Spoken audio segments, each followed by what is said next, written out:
네, 그 소크라테스의 소개로부터 시작을 하는데, 밑에 지금 제가 고딕체로 해놓은 것처럼 보편적인 적재성이나 개인의 정체성에 관한 질문으로 나뉘는 게 일반적인데, 이때 정체성이란 얘기를 할 때, 제가 고딕체로 해놓은 것처럼 사회과학이라든지 국민국가 혹은 학문 분야, 전지구화와 자원주의와 같은 키워드로 연결이 되는데, 아마 이는 근대와 깊이 관련이 있는 소개라고 생각이 됩니다.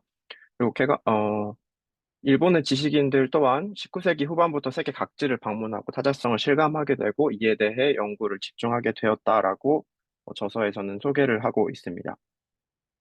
그러나 여기서 정체성에 대해서 굳이 다루는 이유가 서구적인 것과 다른 부분이 분명히 있다라고 하는 데에서 다루고자 하고 있는데, 첫 번째는 일본인이 된다는 것에 대한 관심이 대부분의 서양 국민들이 자기 정체성에 대해서 가졌던 관심보다 훨씬 강하고 지속적이었다라는 것이 첫 번째이고요. 두 번째는 일본의 사상가들이 정체성을 다룬 방식이 서양의 철학자가 인간의 정체성을 개인적인 것 혹은 보편적인 것으로 이분화하는 것과는 달리 제3의 측면으로서 문화적인 정체성, 쉽게 말해버리면 공동체성과 같은 것이라고 할 수 있을 것 같은데, 예, 이것에 중점을 둔다고 합니다. 여기에서 사회적인 것, 정치적인 것, 이렇게 그것과는 다르게 문화적인 정체성을 오로지 철학적인 관심사로서만 접근해야 한다라고 하는 게 이 저서의 주장이고, 예, 이 저서의 주장입니다. 그리고 이는 밑에 같이 인용이 되어 있는 니시다의 말, 개인이 있고 나서 경험이 있는 것이 아니다. 오히려 경험이 있고 나서 개인이 있다라는 것과 연관 지어져 나와 있습니다. 또한 세 번째는, 일본에 대해서 얘기를 할 때 많이 이야기가 되는 부분인 것 같은데, 동아시아에서 약 100마일 떨어진 고립된 군도였고, 1945년까지는 크게 침략을 당하지 않았다. 또 근대까지 일본도 자신의 영토 반경을 크게 확장하지 않았다라고 하는 지리적인 요건이 있었기 때문에 일본의 정체성이라는 것은 서양의 그것과도 많이 다르고, 그로 인해서 이를 다룰 가치가 충분히 있다라고 이야기를 하고 있습니다. 어, 우선 개관에서는 세 가지로 정체성을 나누어서 설명을 하는데 첫 번째가 언어적인 정체성입니다. 우선 저희 이 책에서 초반부에 다루었던 국카이에 대해서인데, 언어의 현실과의 교섭이라는 것을 국카이는 강조를 하고 있습니다. 국카이의 논의는 후대 일본 사상가들이 주목을 해서 모국어를 연구하면서 이를 주목하게 되었는데, 국카이의 관점은 원래는 어, 그 일본이라는 것에 특정 지어서 얘기하는 것은 아니었다고 합니다. 국카이는 언어란 사상, 지식, 그리고 표현을 할 때 사용하는 외적 의미를 현실 세계와 연결시키는 것이라고 하고, 언어의 기초는 목소리이고, 목소리의 기초는 공명이다. 그리고 이는 일본어와 특별한 관련성은 없던 것이다. 라고, 최근 설명을 하고 있습니다. 그리고 언어의 표면적인 측면과 내면적인 측면을 구분을 하고 있는데, 이것이 한문과 일어로 구분이 됩니다. 중국과 접촉하기 전엔 일본에는 문자 체계가 없었으며 접촉 후에 중국어를 사용했고 9세기 초에 이제 한자의 의미를 도입하고 축약하면서 새로운 의문 체계를 만들었는데 이때 심한 변형도 일었다라는 설명을 하는데 이는 국카이의 얘기가 아니라 국카이를 연구하는 현대의 일본의 학자에 의한 설명인데 그렇기 때문에 내면과 측면이 구분되어 있다라는 식으로 설명을 합니다. 그리고 18세기 초에는 민속학 운동이 일어나는데 다른 언어와 일본어를 구별하여 일본어의 특수성을 강조하고자 하는 노력이었습니다. 우선 가무노 마부치는 고대 일본어의 소리의 재건을 노력하려고 하였고 이때 주로 다루었던 것이 만엽집, 마이어슈였습니다. 그리고 모토리 노리나가는 가무노마부치의 제자인데 일본어의 고대 도를 재건하기 위해서 고대 일본어의 특질을 강조하면서 고토다마라는 말을 언령이라는 말을 강조하였었습니다. 그리고 근대에 들어 구체 본위에 나온 이야기인데 국카이가 말한 내적인 언어와 유사한 부분을 중시하지만 이를 일본어에 특정하였다라고 하는 부분이 국카이의 것과 구분이 된다고 이야기를 합니다. 그리고 20세기에 들어서는 외부와의 타자와의 접촉으로 인해서 많은 사고가 이루어지는데, 스즈키 타카오는 인류 중에 어떤 사람들도 우리 일본 말을 모르는 무지의 늪에 빠지는 것은 참으로 불행한 일이라는 사실을 인식해야 한다라는 이야기를 하고 있어서 읽다가 조금 실소를 하였는데, 유순한 일본어는 단정과 강제를 지향하고 보편적인 가치를 지향한다. 그러므로 일본 언어라는 하나의 종교를 만들어야 하고 일본어를 일본의 언어 교리로 여겨야만 한다라는 좀 극단적인 이야기를 하고 있는 것 같은 느낌이 드는 어, 설명이 먼저 있었습니다. 그리고 그 다음에는 다이자키 준이치로는 문학가로서 잘 알려진 사람인데, 제한적이며 제약적인 영어와는 달리 일본어는 감각적인 요소 그리고 여백을 포함하고 있기 때문에 독자들 혹은 읽는 사람들에게 더 상상력을 자극을 하게 된다라는 식으로 일본어에 대한 특수성을 설명을 하고 있습니다. 또 나카무라 하지메는 감정적인 뉘앙스를 포함한 모호한 표현, 그리고 인간의 심미적이고 감정적인 상태를 의미하는 어휘에서 뛰어난데 반해서 지적이거나 추론적인 사고를 하는 어휘는 일본어에 부족하다라고 설명을 하고 있고, 유카와 히데키는 추상적인 것보다 직접적인 것에 흥미를 가지고 외부로부터 유입되는 것에 대해서는 무조건적인 수용을 하게 되지만 일본에 익숙한 것들로 이는 동화되게 되고 나머지는 전부 유리된다라고 설명을 합니다. 그리고 이후에 다시 확인할 교토학파의 고바야시와 니시다니는 서양 철학과 일본어의 감각 간의 서양 철학을 일본어로 논문을 쓰거나 저술을 했을 때에 느껴지는 위화감 같은 것에 대한 이야기를 하고 있었고, 우에다 시즈데르는 우에다 시즈데르는 그 니시다나 스즈키 다이세츠 등에 대해서 연구한 교토학파의 철학자인데, 책에는 도쿄학파라고 되어 있는데 제가 조사한 바로는 도쿄 학파라는 학파는 들어본 적이 없고, 교토 학파를 아마 잘못 적은 게 아닌가라는 생각이 들었는데, 혹시 아시는 분이 계시면은 나중에 알려주시면 감사하겠습니다. 그리고 우에다 시즈테르는 이제 독일어에도 능통했던 사람인데, 일본어와 독일어를 사용할 때 그 사용하기 이전의 중간적인 상태라는 것을 강조하고 있었습니다. 이어서 정치적인 정체성입니다. 어, 우선은 쇼토쿠 태자의 17조 헌법에 대해서 얘기를 하는데, 사회와 정부의 유교적인 이상을 불교적인 헌신과 심리에 연결해서 주장하였다라고 하고, 당파 간의 화합을 위해서 중앙의 권력에 복종하고 유교를 따라 품행을 적절히 하며 불교의 내공을 쌓아서 감정을 조절하고 이기심을 진정시켜야 한다라는 식으로 설명을 하고 있는데, 중앙의 권력을 또 함에 있어서 유교와 불교를 적절히 섞어서 주장을 하고 있었습니다. 그리고 에도 시대에는 새로워진 유교 사상이 대륙에 도입되어서 정치 권력을 강화하는 데 사용되었습니다. 그리고 군림만 할 뿐인 천황 가문과 지배하는 권력인 막부가 병존하는 시대였는데, 이때 막부가 갖고 있는 자긍심이라는 것이 신성한 천황을 대신하여 통치한다라는 것이라고 저서에는 적혀 있었는데, 이 부분도 조금 제가 알던 상식과는 좀 달라서 납득이 잘 안 가는 부분이었는데, 이 부분도 혹시 더 아시는 분이 계시면은 나중에 설명해 주시면 감사하겠습니다. 그리고 에도 시대에는 많은 학자들이 있었는데, 오규소라이는 유교 전통 미덕을 따르는 국가 사상에 대한 주장을 하였고, 모토리 노리나가는 유교 전통을 따르되 중국 기반의 철학을 초월하고자 하는 사상을 주창했습니다. 그리고 아이자와 세이시사이 같은 학자는 신도와 유교를 결합을 했는데, 천황에 대해서 경외심을 갖는 것은 신의 축복을 부르게 되고, 이 신의 축복에 대한 감사는 유교적인 미덕을 만들어낸다라는 식으로 유기적으로 결합을 하려고 노력을 했던 학자인 것 같습니다. 그리고 이는 신을 경외함으로 나타나는 신과의 긴밀한 유대는 국체이다라는 주장으로 이어지는데, 이는 막부 체제 전복과 왕정 복구 운동을 수월하게 하는데 도움을 주었다라고 나중에 평해지기도 하는 것 같습니다. 그리고 국체가 주로 논의가 되는 19세기, 20세기에 이르러서는 우선 후쿠자와 유기치가 서양의 국수주의의 일본식 개념으로서 국체를 설명을 합니다. 이를 검토하기 위해서 아까 설명드린 아이자와의 논리로서 우선 종교와 정부는 하나다라는 것에 대한 논의를 먼저 설명을 하는데요. 키다이키라고 하는 사람은 천황보다 우위에 놓이는 민주주의를 반대하고 천황의 통치를 했는데 이노우에 테츠지로는 천황의 혈통과 일본을 경유하는 전체주의적인 사상을 주장을 했다라는 식으로 설명을 합니다. 여기에서 국채라고 하는 것은, 뭐, 국채에 대한 논의는 많이 되어 있기도 하고, 많은 학자들에 따라서 설명도 다를 것 같긴 한데, 국채는, 정책의 형식을 의미하기도 하고, 천황 자신을 의미하기도 했다라고 합니다. 또, 국민으로서의 정체성을 지닌 집합적 의미에서 일본 사람들을 의미하기도 했다라고 하는데, 이 국채라는 말은 조금 중의적으로, 놓이는 문맥에 따라서 많이 해석이 달라지기도 하는, 말인 것 같습니다.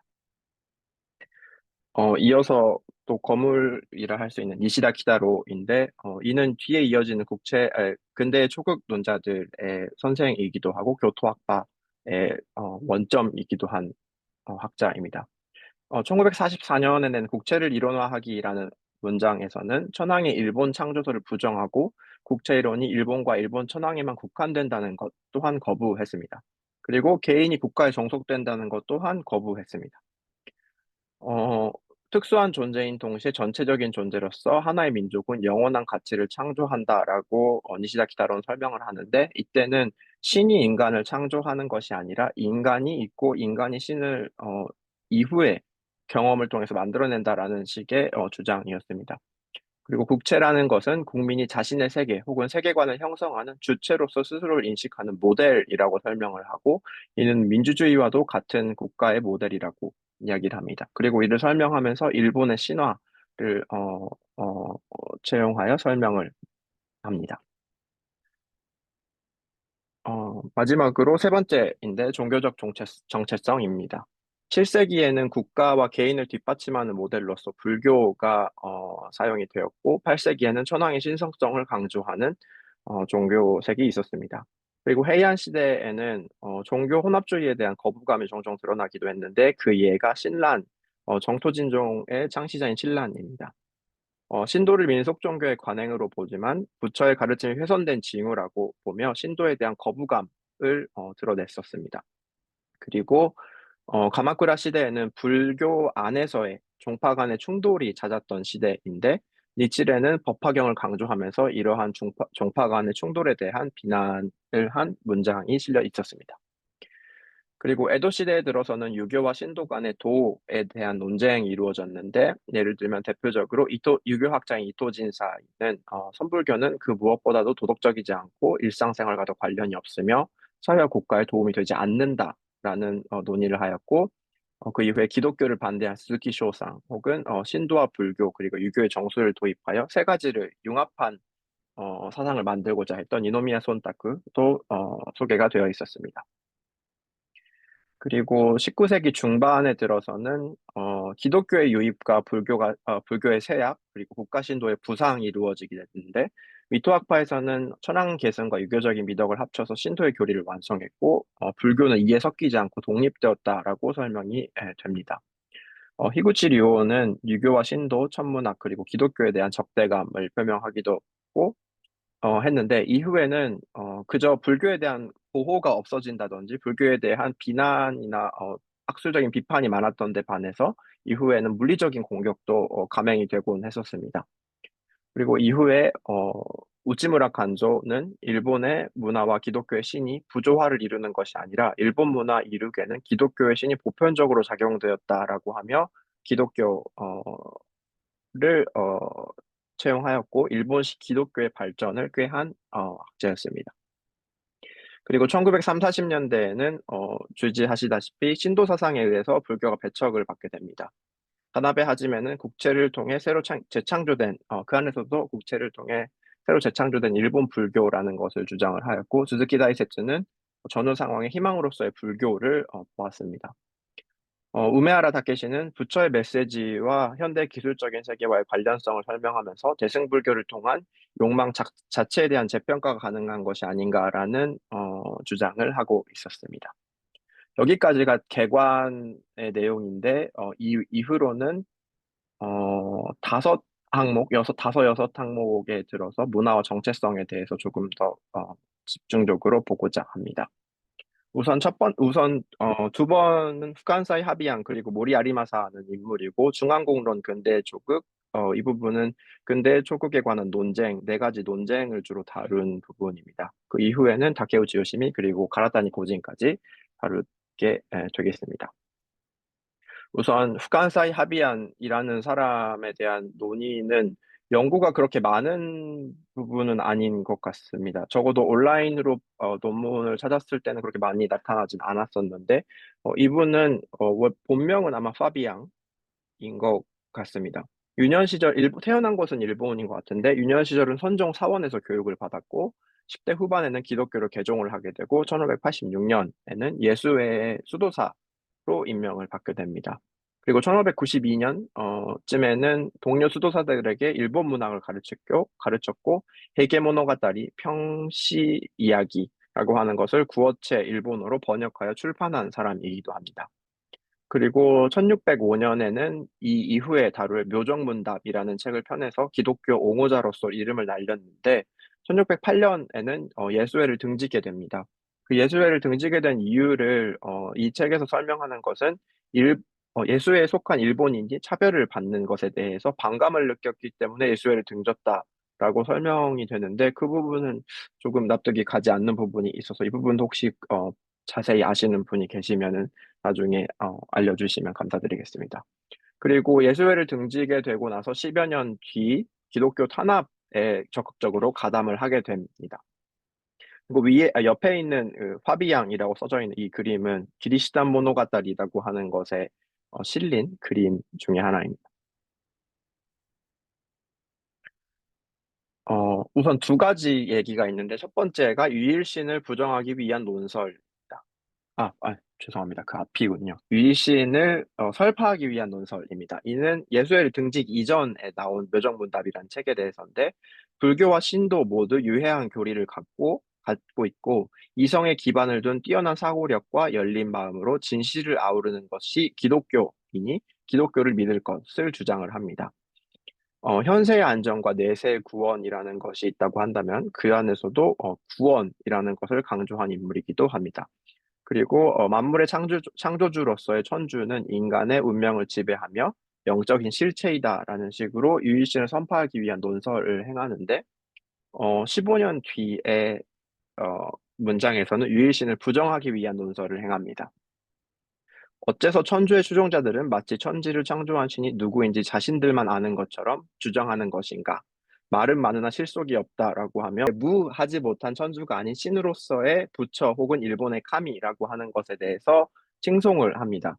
그리고 부처와 카미를 인간으로 간주하는 기독교인들은 어리석은 것이라고 하면서 카미와 부처를 칭송하고 이 무를 이해하지 못하는 천주를 섬기는 자들이 천주가 사랑과 증오의 감정을 갖는다면 이는 정경할 만한 가치가 없는 것이다라고 비난조로 이야기를 하기도 하였습니다. 그리고 그 다음은 모리 아리마사입니다. 우선 생애를 설명드리면 2살 때 세례를 받고 6살 때는 불어 10대 초반까지 영어, 라틴어, 고전 그리스어를 배운 되게 다언어에 능통한 학자였습니다. 도쿄 제국대학 철학과를 졸업하고 파스칼과 데카르트를 중심으로 번역과 후학 양성에 힘을 썼다고 합니다. 이후에는 프랑스로 건너가 일본어와 문학을 강의하였다고 합니다. 그리고 모리 아리마사의 1970년, 71년에 강의를 발췌하여 만든 책이 여기에서 소개하고 있는 경험과 사상이라는 책입니다. 이는 일본어의 독특한 성질에 대한 자신의 생각과 사회 구조와 사고 방식 안에서 형성되는 인간관계에 대해서 설명을 한 책입니다. 우선 여기서 문장을 맺는 동사라고 하는 것이 문법적 인칭에 상관없이 어떻게 굴절이 되고 있는가라는 것을 보는데 조금 설명이 어려운 부분이 많았는데 우선 경어에 대해서 설명을 하고 있습니다. 이 경어라는 것에 나타나는 것이 일본어는 본질적으로 정동적인 사회 구조를 갖고 있는데 이것이 경어 속에 유입이 되어 있고 일본 사회의 인간관계를 언어 안에서 실현하고 있다라고 하는 것이 그의 주장입니다. 그리고 경어 안에 나타나는 것이 일본의 본질적인 이항관계의 내폐성이다라고 하는데 이항관계 내폐성이라는 것에 대한 설명이 그렇게 잘 되어 있진 않은데 1인칭과 2인칭의 구조만으로 설명되는 것이 아니고 3인칭도 아니고 그렇다고 비인칭도 아닌 것이 일본어다라고 설명을 합니다. 그 영어의 관계에는 이 가주어 같은 것이 들어오기도 하는데 일본어엔 그런 것이 없고 너와 너의 관계, 나와 너 1인칭과 2인칭의 관계로만 보이지만 그렇지만도 않다라고 하는 것인데 이는 화자와 청자 사이의 이양관계, 사회적인 계층이 나타났기 때문에 발생하는 것이며 그것이 내페성이다라고 설명을 하고 있습니다. 그리고 개인의 경험 중액을 이루는 게 인간관계이고 이것이 개인으로 사상으로 발전하는 것이고 나와 인간관계는 일본어의 구조를 통해서 엄표되는 것이다라고 설명을 하고 있습니다. 그리고 그 다음은 야기세이지입니다. 이거는 제가 사진을 블로그에서 퍼왔는데 이분 야기세이지에 대해서 둘러싸고 같이 공부를 하는 모임이 최근까지도 어, 있다가 나중에는 이분의 저서를 가지고 공부하는 모임이 아직도 있는 것 같습니다. 거기에 야기세이지와 찍었던 사진이 올라와 있는 게 있어서 제가 올렸는데 지금 연도가 잘못 나와 있는 것 같습니다. 아직 아마 정정하신 걸로 알고 있고 2024년에 초월의 속삭임이라고 하는 새로운 책을 내셨습니다. 그는 우찌무라 간조의 무교회 전통을 따르는 기독교 집안에서 출생을 했고 도쿄대를 나와 göttingen대에서 신약을 공부하고 규슈대에서 박사과정을 하였습니다. 이때의 박사 논문의 타이틀은 신약 사상의 성립이었습니다. 그리고 일본과 독일, 스위스 등 여러 대학에서 교편을 잡았고 불교와 기독교의 접점에 대해서 연구한 이래 종교 간의 대화를 위한 철학적 기초에 초점을 두었습니다. 그리고 저서에도 그렇고 최근 니시다의 기타로의 장소의 논리라는 것에 대해서 촉발을 받아 작업을 이어가고 있다고 합니다. 우선 그가 주장한 종교 간의 대화의 철학에 대해서입니다. 무언가 키워드가 하나하나 있고 그 키워드에 대한 설명을 이분의 저서에서 따온 것들이 많았는데 우선 이기주의라고 하는 것은 일반적으로 저희가 인식하는 것과 크게 다르진 않는 것 같습니다. 자신의 존재의 안전을 가장 최우선적으로 추구를 하고 이때는 부와 재산 혹은 지식, 권력, 이미지 같은 것들을 추구한다라고 설명을 하고 있습니다. 그 다음이 분별지인데, 분별지는 불교에 있어서 개념이나 논리를 가져와 세계를 인식하는 지를 설명을 하고 대상을 구별 분석하고 언어나 개념을 통해서 이해할 수 있는 지식의 어, 방식과 같은 것을 설명합니다. 이는 불교 인식론에서 매우 중요한 개념이고 개념이나 논리를 가져와서 세계를 인식하는 도구와 같은 것이라고 저는 이해를 하였습니다. 그리고 이 분별지를 통해서 주체에서 객체를 분리하고 실제를 각각의 단위로 분해하여서 객관적 실제의 다양성의 조합을 하는 것이 분별지이다라고 야기세이지는 설명을 하고 있습니다. 그리고 이 이후에 분별지를 가져와서 논의를 이어가는데 우선은 기독교적 사랑에 대해서 설명을 합니다.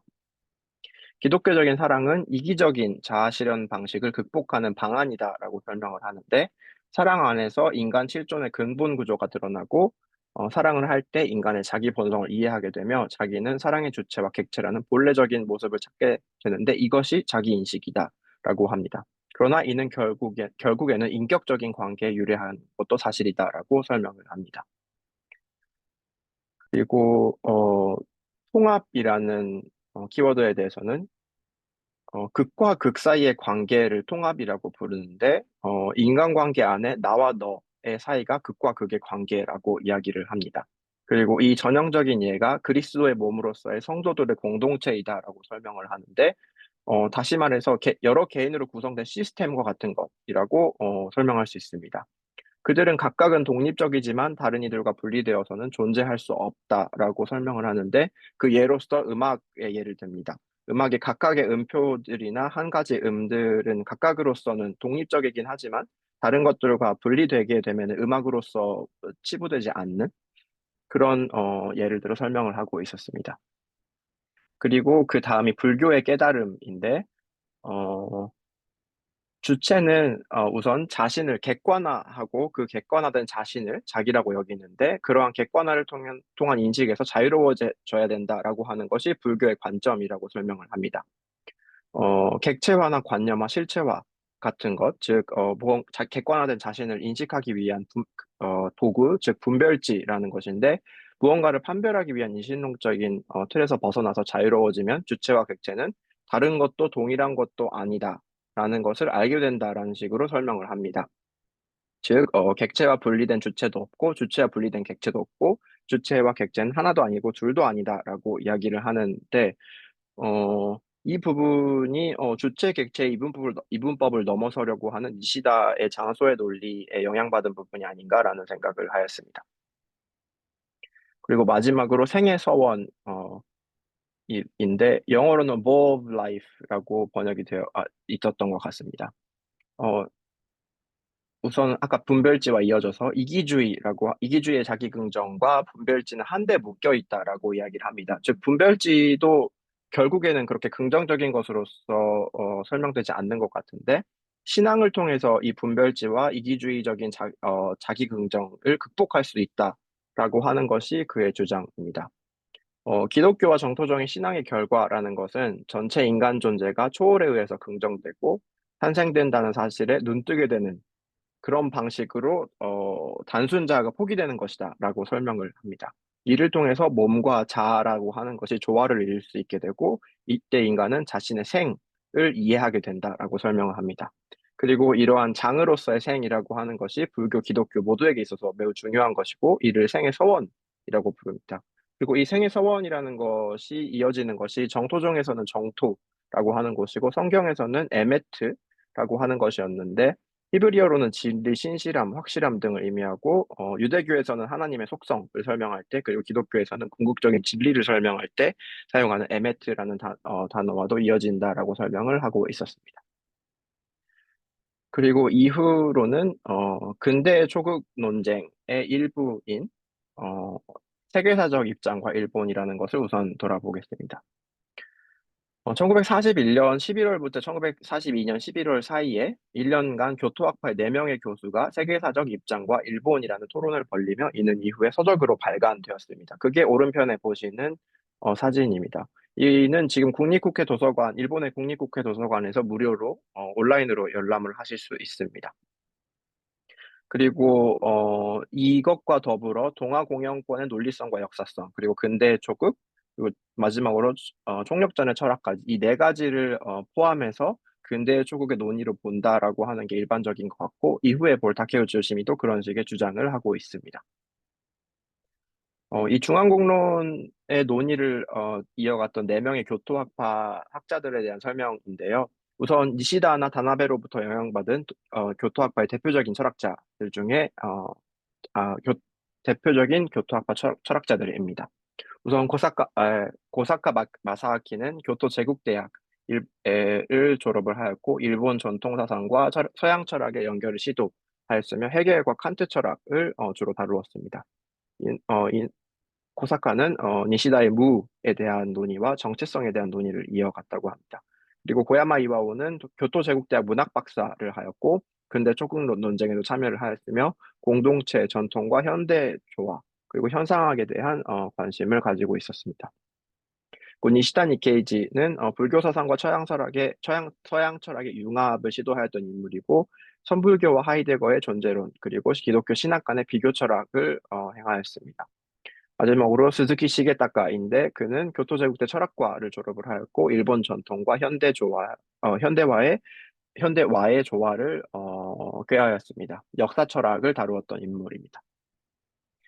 이때 중앙공론의 이번에 세계사적 입장과 일본이라고 하는 것에 세 가지 논의가 있다라고 저서에서는 설명을 하고 있습니다. 첫 번째 논의는 근대 세계사가 나머지 지역을 향한 유럽의 행동이 아님을 언급하였다라고 하는 부분이고 두 번째는 서양의 제국주의적 팽창주의와 일본의 운동의 차이점을 설명하고자 하는 논의가 이루어졌다라고 하는 것이고 마지막이 일본의 군사력이 역전될 때쯤에 총력전, 대동아공영권의 도덕성과 그의 의미를 부여하기 위한 논의가 행해졌다라고 설명이 됩니다. 이들이 새로운 철학에 대한 이상주의적인 비전을 가지고 시작이 되었는데 이룩하지 못하였다라고 하는 것이 일반적인 평가인 것 같습니다. 이들의 논의는 제국주의의 보탬이 되었기 때문에 1980년대까지는 많이 논의가 되지 않았다라고 하는 게 일반적인 이해 같고 이후 논의가 활발히 이루어졌고 지금에 이르러서는 이 전쟁을 주둔하거나 지지한 것 자체에 대한 고평가라기보다는 그 안에서 이루어진 논의들에 대해서 재평가하고자 하는 시도들이 최근에는 많이 이루어지고 있는 것 같습니다. 우선은 첫 번째 논의입니다. 고사카가 나와 너의 관계라고 비유를 하는데, 세계사의 세계사라는 것을 보았을 때 서양과 동양에서의 관점의 차이가 분명히 있다라고 설명을 합니다. 고야마의 이야기를 보면 진정한 의미로 세계사라는 것을 절실히 느낄 수 있는 것은 유럽 사람이 아닌 우리 일본 사람이라고 생각한다. 그리고 그것이 정당하다라고 생각을 하는데, 어, 그 이유라고 하는 것이 유럽인들의 세계사는 자신들의 입장으로밖에 보지 않고, 아시아인들의 문제를 통절하게 보지 않는다. 그에 비해서 아시아는 반대로 유럽의 문제에 대해서 통절하게 생각을 한다. 그 부분이 다른 것이다라고 설명을 합니다. 유럽에 있어서의 세계사라고 하는 것은 매우 자기중심적인 세계사의 관점이라고 한다면 일본은 그와 다른 일, 관점에 서 있기 때문에 일본이 세계의 신질서를 이야기하는 것이다라고 하는 것이었습니다. 동양이나 동북아 국가를 하나의 세계로 만들기 위한 역사적인 전망을 구축하는 것도 필요하다라는 식의 피력을 하고 있었습니다. 그리고 조금 논의가 많이 이루어졌었는데 키워드를 중심으로 조금 설명을 드리자면 우선 문명의 우열을 가리는 것에 대해서 지적을 하고 있습니다. 이는 유럽적인 중어 사상이다라고 하면서 서양 문화의 근대 과학성에 대한 지적을 합니다. 이에 반해서 동양은 형이상학적이라고 설명을 하는데 근본적으로 논리가 다른 것이라고 설명을 하고 이는 문명의 성질의 차이에 의한 것이다라고 설명을 합니다. 그리고 기본적으로는 근대에 대한 비판과 유럽과의 차별화를 위한 논의였기 때문에 유럽적인 개념에 대한 비판이 많이 이루어지는데 발전과 진보라는 것 개념 또한 유럽의 특유의 개념이라고 얘기를 합니다. 근대 이전의 유럽에는 지금까지 일본에는 그런 개념이 없었다라고 설명을 하는데 중국도 그러하고 그로 인해 발전이 적고 이야기 애역적 관계나 연속적인 관계가 없었다라고 이야기를 합니다. 근데 지금 이 부분에 있어서는 근대 개념의 찬양을 하게 하고 있다고 보여지는데 이 발전과 진보라는 개념은 일본이 근대 이후에 갖게 되었다라고 설명하고 있었습니다. 어, 그리고 하나 건너뛰어서 민족과 국민이라고 하는 부분에서는 고비노가 말하는 피에 근거한 순수한 민족은 지향해야 된다라고 하며 민족에는 세계사의 기초가 되는 중심적인 힘이 없고 문화적이고 정치적인 의미에서의 국민에 있다라고 하는 것이 이들의 논리였습니다. 그리고 위와 같은 논의들을 거쳐서 세계사의 방향을 도덕적으로 이끌어갈 원칙을 찾아내는 것이 일본의 역사적인 사명이다라고 하는 백인의 사명과 같은 이야기를 하고 있었습니다. 어, 그때 일본이 다른 유럽과 무엇이 다른가라고 했을 때 세계사적인 민족이다라고 스스로를 자각하고 있다라고 하는 것이 다른 나라들과 다르다라고 설명을 합니다. 이 자각한다라고 하는 것은 주체적이다라고 하는 것인데 이는 그리스인이나 로마인, 이스라엘인 등의 세계사적인 민족들과 매우 다른 부분이다라고 설명을 합니다.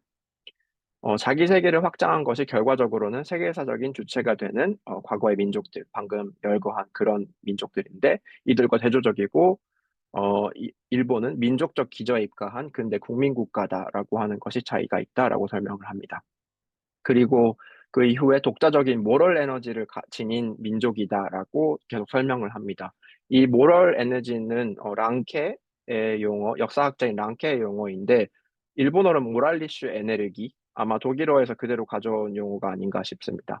근데 이 안에서는 잘 설명이 되어 있지 않고 이 모랄리슈 에네르기가 무엇인가라고 하는 것도 논문 같은 게 많이 있지는 않았습니다. 그래서 설명이 조금 추상적이게 되는데 도의적이나 도덕적인 에너지라고 하는 말입니다. 이것은 근대 기술적이고 물질적인 진보 혹은 발전이라고 하는 유럽의 근대적인 것에 대해서 우위를 점하기 위해서 인간의 정신적인 힘이나 도덕적인 결의 같은 것으로 새로운 가능성을 개척하고자 하는 자세가 담긴 게 아닌가라고 생각이 됩니다. 그리고 일본은 이러한 모럴 에너지를 가진 민족인데 유럽의 열합한으로서의 일본이 아니라 유럽 문화를 소화한 민족이다라고 찬양을 합니다.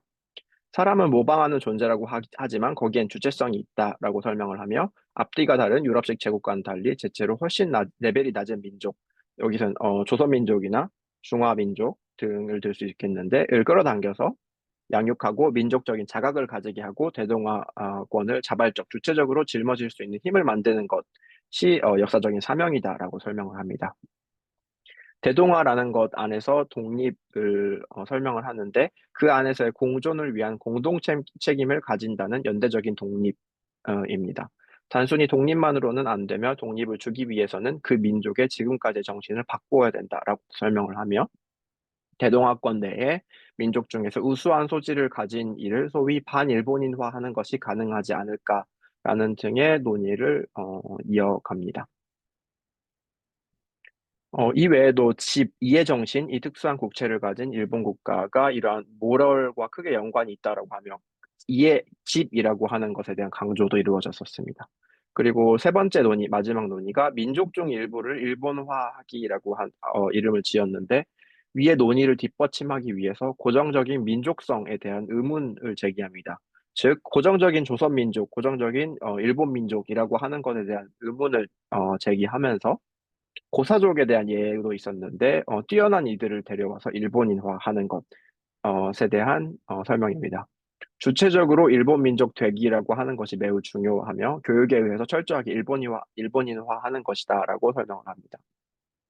그리고 이때에 설명을 할 때 공영이라고 하는 단어보다는 도의적인 영예 혹은 영광이라고 표현하는 게 좋겠다라고 설명을 하는데 그 이유가 공영이라고 하는 게 미국적인 가치 개념이고 경제면을 중요시한다라고 설명을 하는 거를 보면은 그 근대적인 부분에 대한 유럽과의 차별화를 꾀하기 위한 언급이 아니었나라는 생각이 들었습니다. 그리고 이와 이어지는 근대 초국 심포지엄입니다. 1942년에 이루어졌고 이후에 책으로 출판이 되었습니다. 지금 오른편에 보시는 것이 그 책의 표지입니다. 문학 비평, 역사, 물리학, 음악, 철학의 지도자 격인 지성인들이 모여서 논의를 하였는데 이 중에 가메이 가츠이치로, 고바야시 히데오, 시모무라 도라타로, 니시타니 게이지, 모로이 사부로 등이 아래 대담에 참석하였습니다. 서구에서 수입된 근대 극복을 논의하기 위한 논의이고 전쟁 동조자와 조심스러운 비판자 그리고 침묵하는 자들이 얽힌 토론의 장이었다라고 평가되는 부분입니다. 각각의 분들을 조금씩만 설명을 드리자면 가메이는 북해도 출생으로 야마가타 대학을 졸업하고 동경 제국대에 입학합니다. 신인에 들었을 때는 마르크스와 레닌주의에 경도되고 사회문의 연구회 혹은 공산주의 청년동맹에도 참여를 하였던 인물입니다. 1928년에는 치안유지법으로 체포가 되고 그 이후에 전향을 하고 2년 후에 석방을 하게 됩니다. 그 이후에도 프롤레타리아 작가동맹에 참석을 하게 되기도 하는데 이후에는 일본 낭만파나 현실이라는 동인 잡지를 창간한 문학자였습니다. 무샤노 코지 사네아츠나 키쿠치칸 혹은 다자요 오사무 등과 친밀하게 지냈고 나중에는 고대 중세 일본 불교에 빠지게 되었다라고 합니다. 그리고 우치무라 간조의 저서도 다독하였다고 하는데 일본 회기에 대한 평론을 자주 한 자라고 합니다. 나중에는 그 전쟁 협력자로서 규탄을 많이 받게 되었는데 일본적인 것에 대한 탐색을 그 이후에도 이어갔다라고 합니다. 그리고 고바야시 히데오는 도쿄 제국대 불문과를 나왔고 동인 잡지에서 활동을 하며 프랑스 상징파를 기반으로 문학 비평을 주로 하던 자입니다. 회화에 대한 평론도 했는데 뭔가 평론가라고 하기보다는 사상가로서의 풍모를 풍겼다라고 하는 것이 일반적인 평가인 것 같습니다. 문예평론가인 다카시 히데오 씨가 말하기로는 서구 문화의 수용을 통해 자아를 확립해야만 했던 일본 지식인의 고뇌를 인정하면서도 이를 비판하고 그 초국의 길을 역사와 자연에서 이끌어내는 방향을 취했다라고 평가되고 있었습니다. 1960년대 후반에서 70년대에 걸쳐서 모토리 노리나가에 대한 저서를 남기는데 이는 꽤 고평가되는 것 같습니다. 그리고 고바야시는 오랫동안 일본을 대표하는 탁월한 문예비평가이고 니시다 키타로와 함께 근대 일본의 지성을 대표하는 한 사람이다라고 평가되는 게 일반적이다라는 설명이 있었습니다. 그리고 지모무라 도라타로는 파나베 하지메에게 배우고 동경이과대 교수, 동경교육대, 그리고 학습원대, 각슈인大学등을 에서 교편을 잡았습니다. 니시다 철학의 기반을 두고 있고 서양 철학과 수학, 자연과학, 방법론, 예술론 등에서 새로운 경지를 개척했다라고 평가되는 인물입니다. 그리고 마지막으로 모로이 사부로는 베를린 음대 작곡가를 나왔고 많은 음악 활동을 거치고 21년부터 문부성 사회교육 시학관 그리고 도쿄도 교향악단 초대 악단장이 된 분이라고 합니다. 그들의 논의를 하나하나 그럼 보도록 하겠습니다. 우선은 해독하는 문화라고 설명을 합니다. 가메이는 전쟁이 양면성을 갖는다라고 설명을 하는데 서구의 근대 문명이 정신의 심층부를 침범하게 된 상태에 극복을 하기 위한 것인데 그러나 그것이 일본의 대일본 제국의 전쟁이다. 인데 전쟁이 승리를 통해서 이를 완전히 이룰 수 있을 것이다라고 생각하는 것 또한 위험한 것이다라고 설명을 합니다.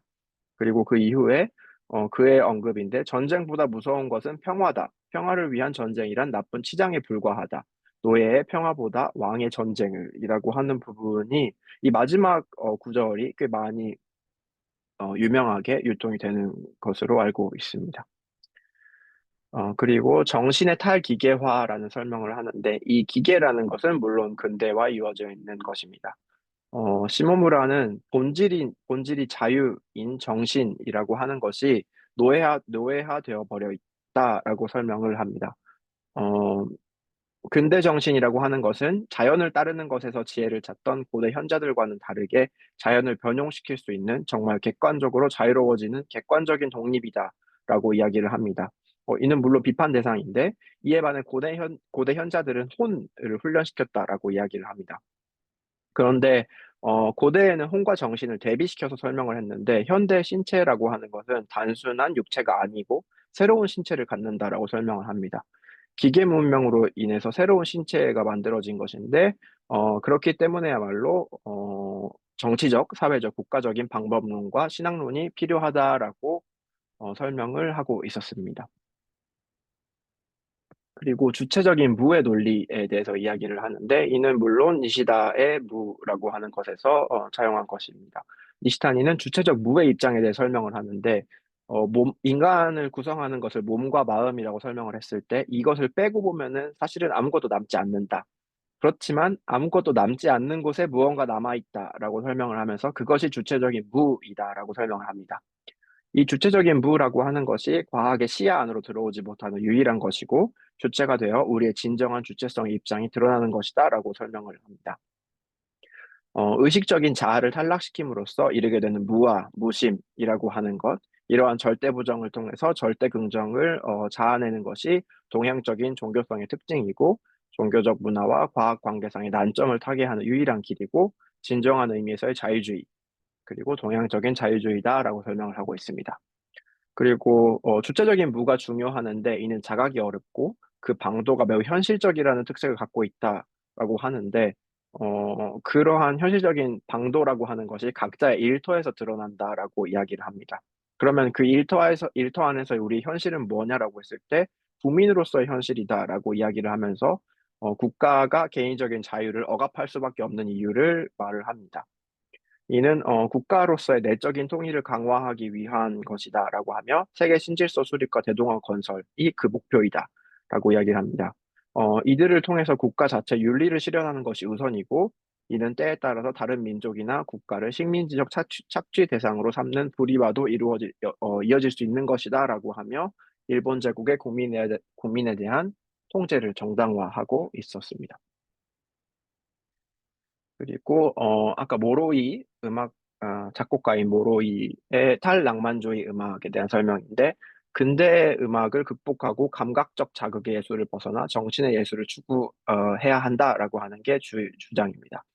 모로이에 따르면은 근대 낭만주의 음악이라고 하는 것은 그 음악을 하는 사람들의 개성들을 거기에 미쳐서 이제 톡톡 튀는 그 개성이 드러나는 음악과 같은 것이 찬양을 받는 게 일반적이었는데 그때의 근대적인 낭만주의 음악이라고 하는 것은 그 음악을 하는 자 개인이 주가 된다라고 이야기를 합니다.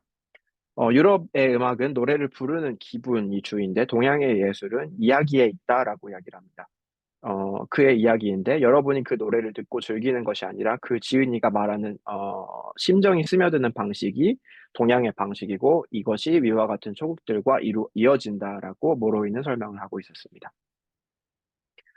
그리고 마지막인데요. 서양 문화의 탈신화화를 해야 한다라고 이야기를 하며 고바야시의 글이 실려 있었습니다. 고바야시는 일본 문학에 서양 문학에 강력한 영향을 끼쳐온 것은 사실이다라고 이야기를 하는데 이때 도스토옙스키의 이야기를 가져옵니다. 고바야시는 당대 도스토옙스키 독해가 박해 등과 같은 보편적인 감정을 이끌어내는 것들이 많았다고 하는데 고바야시는 이에 반대했다고 얘기를 합니다. 코바야시가 그 반대한 이유라고 하는 것이 감정이라는 것, 도스토옙스키의 작품이 그 보편적인 감정을 드러냈다라고 하는 식으로 많이 평가가 되었었는데, 감정이라고 하는 것은 언어화될 수도 없고 보편화될 수도 없다라고 하는 게 코바야시의 주장입니다. 그리고 인간을 그 언어의 외부에 위치 짓는 인물이었습니다. 그리고 그렇기 때문에 근데 이는 역사인식에도 영향을 끼치게 되고 전후의 보수주의 윤리로서 기능하게 되기도 하였다고 합니다. 그리고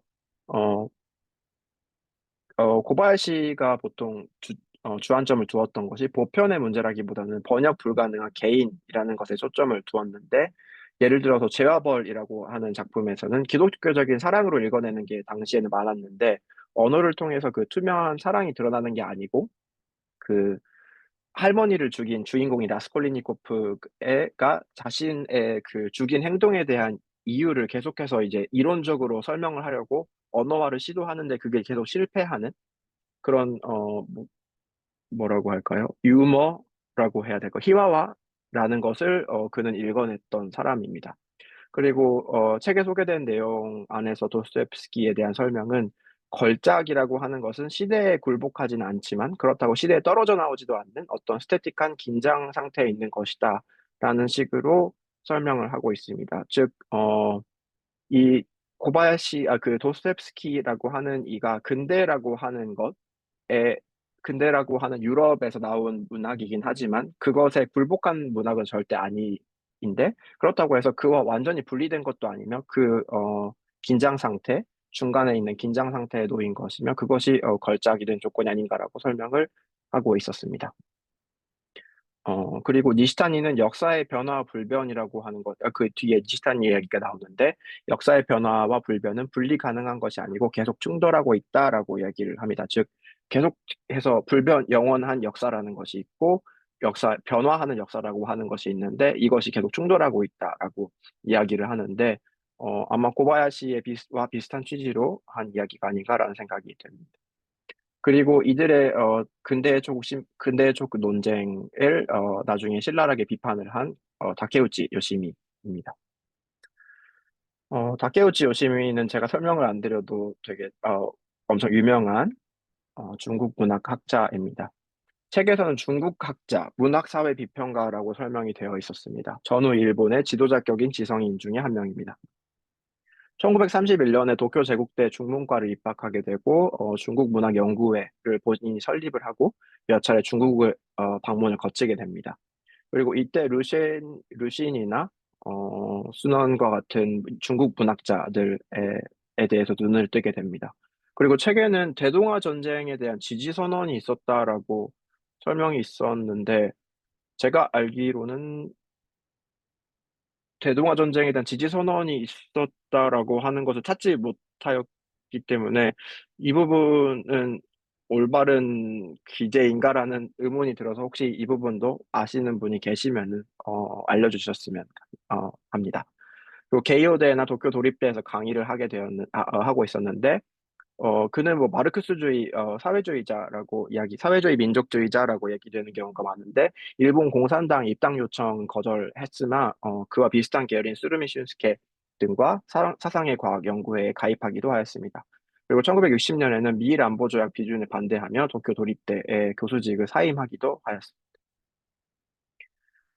우선 다케우치 요시미는 그 요시모토 바나나의 아버지로 잘 알려진 요시모토 타카하기라고 하는 분이 다케우치 요시미에 대해서 강연을 한 적이 있었는데 다케우치는 기본적으로 근대 일본의 개인이라고 하는 것은 실패한 개인이다라고 평가를 하고, 이에 반해서 중국의 그 저항 정신을 들어서, 루신이나 그때 저항 정신을 들어서 중국이야말로, 제대로 된 그 개인이라고 하는 것을 확립한 곳이다라고 찬양을 하는 인물이기도 합니다. 저번에 김문영 선생님께서 잠깐 설명을 해주셨던 것 같은데, 그런, 기본적인 생각이 깔려 있는데, 그의 근대성의 본질이라는 설명을 잠시 보겠습니다. 근대가 발명된 유럽에서는 봉건적인 곳으로부터의 해방이라는 것의 과정에서 봉건적인 자신들을 타자화하며 보는 자기 인식이 있었다라고 이야기를 합니다. 이는 유럽의 자기 보존 운동이고, 유럽은 유럽이기 위해서 동양을 침입해야만 했다라고 설명을 합니다. 그러나 동양으로의 침입을 통해서 유럽식 세계사의 모순이 결국엔 드러나게 되었고, 이때의 동양의 저항, 즉 이때는 주로 중국인데, 동양의 저항은 유럽으로 반사되고 유럽 내부의 불안의 근원을 계속해서 만들어낸 게 아닌가라는 이야기를 합니다. 그리고 이때에 유럽에서는 나타난 모순이라고 하는 게, 자본의 모순이라고 하는 것은 러시아에서 나타났고, 신대륙에서 나타난 모순은 미국을 대표해서 나타나며, 유럽적인 것의 모순은 동양을 통해서 나타난다라고 설명을 합니다. 그리고 근대 초극 논의에 관해서인데, 근대 초극이라고 하는 말은 전쟁 중에 일본 지식인들을 사로잡은 유행어 중에 하나였고, 어쩌면 주문 같은 말 중에 하나라고 이야기를 합니다. 이는 대동아 전쟁과 결부돼서 상징적인 역할을 했고, 전후에는 복잡한 기분 없이 들을 수 없는 것이다라고 일본과 아시아라고 하는 책에서 다케우치가 설명을 하고 있습니다. 이 대동아 전쟁이라고 하는 것이 무엇이냐라고 했을 때, 동아시아의 지도권을 요구하는 것, 그리고 구미를 몰아낸 세계 재패의 요구라고 하는 이 두 가지 요구가 보완 관계로 나타나고 상호 모순 관계로 얽힌 이중구조이다라고 설명을 합니다. 즉, 복고와 유신, 조난과 양이, 세국과 개국, 국수와 문명 개화, 동양과 서양과 같은 대항 관계로 나타나는 사상 과제가 동시에 폭발한 것이 이 논의이고, 이는 일본 근대사의 아포리아의 응축이었으나 아포리아를 아포리아로서 응식하지 못하고, 그로 인해서 근대의 조국은 공적인 전쟁 사상의 해설판이 되어버렸다라고 하며, 이 논의는 결국에는 실패하였다라고 평가를 합니다. 전후 아포리아가 해소되면서 허탈과 일본의 식민지화로 향하는 사상적인 기반을 마련했고, 사상의 황폐 상태가 그대로 동결되었다라고 하는 것이 그의 주장입니다. 그리고 이러한 만약에 사상의 창조성을 회복하는 시도를 타개하려고 한다면, 이 동결을 풀고 다시 한번 그 아포리아, 해결할 수 없는 과제 난제로 돌아가야 한다. 이를 다시 인식해야 한다라고 하는 것이 그의 생각입니다. 그리고 이때 왜 이중구조냐라고 했을 때, 선진 대 후진이라고 하는 유럽적인 원리에 따라서 지도권의 정당성을 자기들이 가지려고 했었는데, 식민지 해방운동이라고 하는 것이 일본 제국주의만을 예외로 두지 않기 때문에 그들의 주장 자체에 모순이 있다라고 하는 것이 다케우치의 주장입니다. 그리고 세 번째 마지막인데, 일본과 아시아입니다.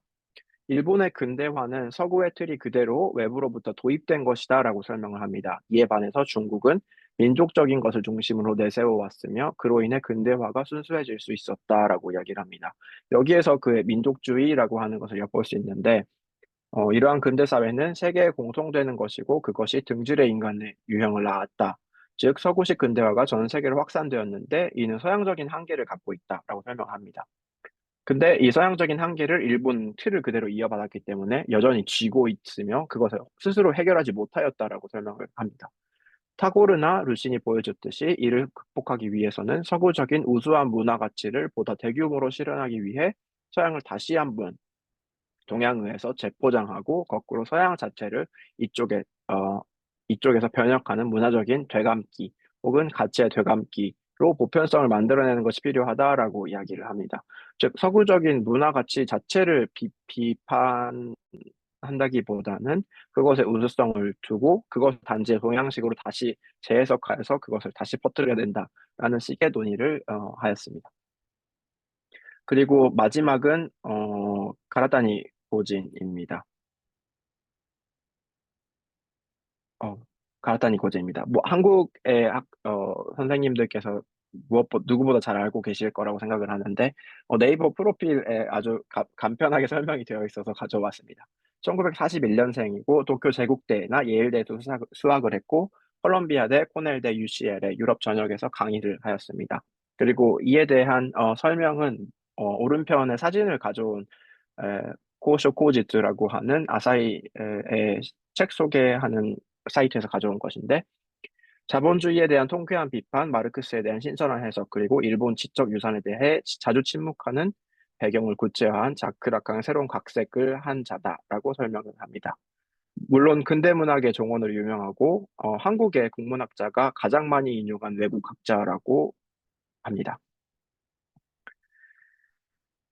우선 첫 번째, 카라타니는 세 개가 있는데, 첫 번째 내셔널리즘과 에크리티르입니다. 이는 데리다가 의문론에서 물러난 것에 대한 반론이다라고 책에선 설명하고 있습니다. 우선 첫 번째로 일본의 18세기 일본에는 음성 중심주의가 있었다라고 설명을 합니다. 중국의 문화 지배에 대한 정치 투쟁이라는 의미가 하나 있었고, 중국 철학을 업은 무가 체제, 즉 막부 체제에 대한 부르주아적인 비판이다. 이게 섞여서 일본의 음성 중심주의가 있었다라고 하는데, 이것의 시발점이라고 하는 것은 한문의 번역이인데, 이것을 국학자들은 망각하고 있다라고 설명을 합니다. 국학자들은 한문 번역에 기반한 한자와 가나의 혼용문을 비판하고 가나로 쓰인 문학에서 야마토 정신을 발견하는데, 이는 도덕적인 것에 대한 감정이나 기분을 우위에 두려는 낭만파 미학적인 사고이고, 이는 서양과는 무관함에도 불구하고 그와 병행된 이른바 근대적인 사고이다라고 설명을 하고 있습니다. 어, 단테에 대한 예를 조금 들고 있는데, 단테가 채용한 이탈리아의 지방의 이디엄, 문자라고 하는 것이 표준어라서 규범적인 에크리투르가 되는 게 아니라 그 라틴어에 번역이 되었기 때문에 규범적인 위치를 점할 수 있었다라고 하는 것이 그의 설명인데, 이와 비슷하게 일본의 에크리티르의 주류는 한문의 번역을 통한 한자와 가나의 혼용문이다라는 주장입니다. 도키에다 토모키에 대한 설명을 하는데, 일본어를 국가나 민족의 언어로 보기를 부정한 자입니다. 도키에다는 아까 그 근대 소국론 논쟁에 있던 자인데, 다른 이들과 달리 도키에다는 일본어를 국가나 민족의 언어로 국한시키는 것을 부정하였습니다. 도키에다는 다언어적인 상황을 이해하였고, 서양의 문법을 일본어에 해당시키는 것이 아니라 일본어를 포함할 수 있는 보편적인 이론을 발견하려는 노력을 하였다라고 하는데, 도키에다는 어, 이러한 주장을 하게 된 이유는 이민족이나 이 언어를 포섭해야 됐기 때문이고, 이와 동시에 일본어에 수반되는 일본 문화도 떼어내야 됐기 때문이다라고 설명을 하고 있습니다. 소시르를 오해하였다라고 설명을 하는 가라타니는 소시르의 논의가 낭만적인 주체를 부정한다고 도키에다가 비판하였다고 합니다. 이때 주체라고 하는 것은 니시다의 주체적인 무라고 합니다. 이는 저번 시간에 또 설명이 있었는데, 사사라고 하는 그 문법에 대한 설명입니다. 명사나 품사와 같은 사가 아닌 지시적인 의미 내용을 가지진 않지만 정동적인 가치를 포함한 사지라고 하는 것이 국학자들 사이에서는 단어 구술을 꿰는 실이다라고 설명이 되었었는데, 도키에다는 앞에 명사나 품사와 같은 독립어들은 객체적인 표현이고 후자는 주체적인 표현으로 해석을 합니다. 그리고 도끼다의 이런 식의 논의는 개념에 대응하는 한자와 이에 포함하지 않는 가나로 구별하는 것에 기초하고, 이는 에크리티르의 역사적인 관습을 답습하는 것이다라고 가라다니는 비판하고 있습니다. 그리고 이 도키에다의 저변에 깔린 이시다의 철학은 18세기 국학파와 이어져 있고, 이는 근대적인 사고라고 가라다니 주장합니다. 어, 가라타니는 근대적인 사고의 예로 하이데거를 들면서 하이데거의 사고와 니시다의 사고의 유사성을 주장을 합니다.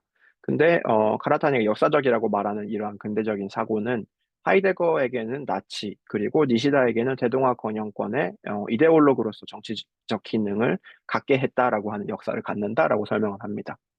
근데 이때 도키에다를 주목해야 할 부분은 일본어를 민족이나 국가로부터 떼어내려고 노력을 했다라고 하는 점에서 다르니까, 이 부분에 대해서 어떻게 생각해야 될까라고 질문을 던지는데, 가라단에 의하면은 도키에다는 제국주의자는 아니었다라고 이야기를 합니다.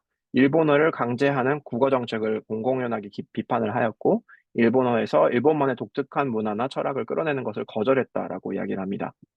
하지만 그는 일본어에서 언어의 정체성을 전면적으로 떼어내고 이로부터 일본의 한정된 것이 아닌 보편적인 것을 추구하고 대동아의 지배적인 표준어가 될 만한 상황을 의식하고 있었다라고 하는 점에서 근대 조국 논자들과 비슷한 위치를 점한다라고 하는 것이 가야타니의 설명이었습니다.